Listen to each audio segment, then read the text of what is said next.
നാം വരച്ചിട്ടുള്ള ഈ ബാക്ക്ഗ്രൗണ്ടിലേക്ക് ഒരു മരക്കൊമ്പ് വരച്ച് ചേർക്കുകയാണ് ഇനി ചെയ്യേണ്ടത്.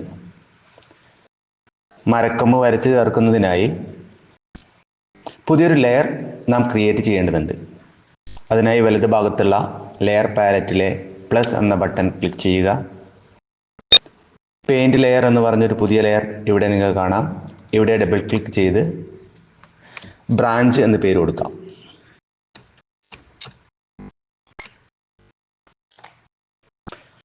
ബ്രാഞ്ച് എന്ന പേരിൽ ഒരു പുതിയ ലെയർ നാം ക്രിയേറ്റ് ചെയ്തു.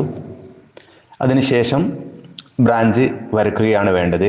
ബ്രാഞ്ച് വരയ്ക്കുന്നതിന് വേണ്ടി ബേസിയർ കർവ് ടൂള്, അതേപോലെ തന്നെ brush tool, free hand tool ഒക്കെ ഉപയോഗിക്കാം. ഇവിടെ ഞാൻ ഉപയോഗിക്കുന്നത് ബേസിയർ കർവ് ടൂളാണ്.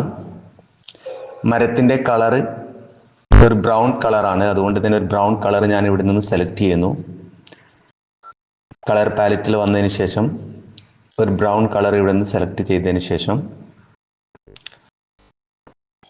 ബേസിയർ കർവ് ടൂള് തിരഞ്ഞെടുത്തു.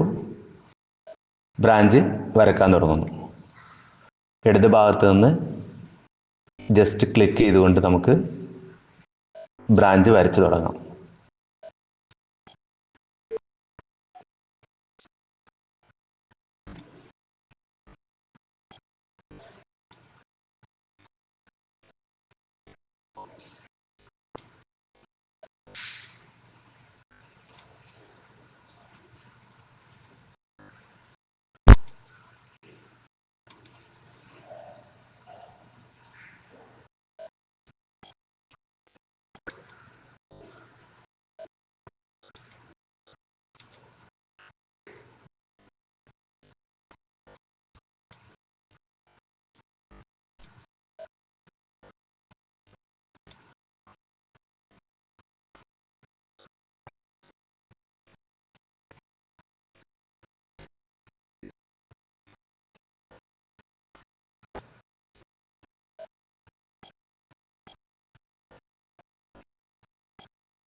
ഈ രീതിയിൽ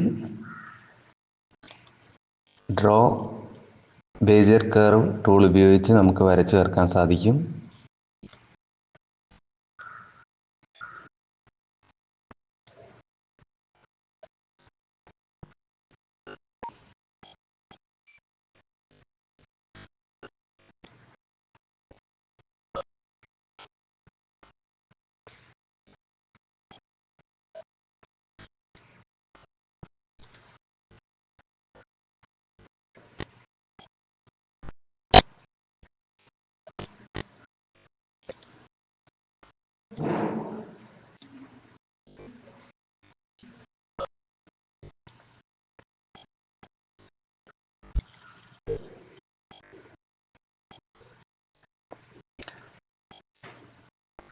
കൊമ്പുകൾ വരച്ച് പൂർത്തിയാക്കുന്നതിന് വേണ്ടി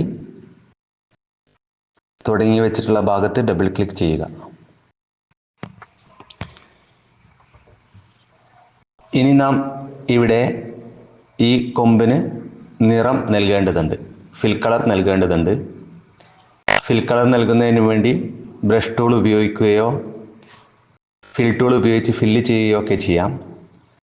ഞാനിവിടെ രണ്ട് കളറ് മിക്സ് ചെയ്ത് ഗ്രേഡിയൻ കളറാണ് കൊടുക്കാൻ ഉദ്ദേശിക്കുന്നത്. ഇവിടെ നൽകിയിരിക്കുന്ന ഡാർക്ക് റെഡും അതേപോലെ തന്നെ ബ്ലാക്ക് കളറും ഉൾപ്പെടുന്ന ഒരു ഗ്രേഡിയൻ കളറാണ് ഞാൻ നൽകാൻ ഉദ്ദേശിക്കുന്നത്. കളറിൽ മാറ്റം വരുത്തുന്നതിന് വേണ്ടി ഇവിടെയുള്ള രണ്ട് നിറങ്ങളിൽ ക്ലിക്ക് ചെയ്ത് മാറ്റം വരുത്തിയാൽ മതിയാവും. ഗ്രേഡിയൻ ടൂൾ ഉപയോഗിച്ച് ഫിൽ കളർ നൽകുന്നതിന് മുമ്പായി ഈ തയ്യാറാക്കിയ ബ്രാഞ്ച് നാം സെലക്ട് ചെയ്യേണ്ടതുണ്ട്. സെലക്ട് ചെയ്യുന്നതിനായി കോണ്ടിജിയസ് സെലക്ഷൻ ടൂൾ ഉപയോഗിക്കുക. ഇപ്പോൾ നാം വരച്ചിട്ടുള്ള ബ്രാഞ്ച് സെലക്ഷൻ വന്നിട്ടുണ്ട്. ഇനി നാം ഗ്രേഡിയൻ ടൂൾ സെലക്ട് ചെയ്യുന്നു.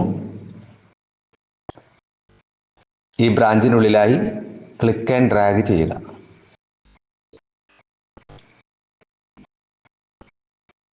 തുടർച്ചയായി ക്ലിക്ക് ആൻഡ് ഡ്രാഗ് ചെയ്തുകൊണ്ട് ഈ ബ്രാഞ്ചിൻ്റെ നിറം നമുക്ക് നൽകാൻ സാധിക്കും.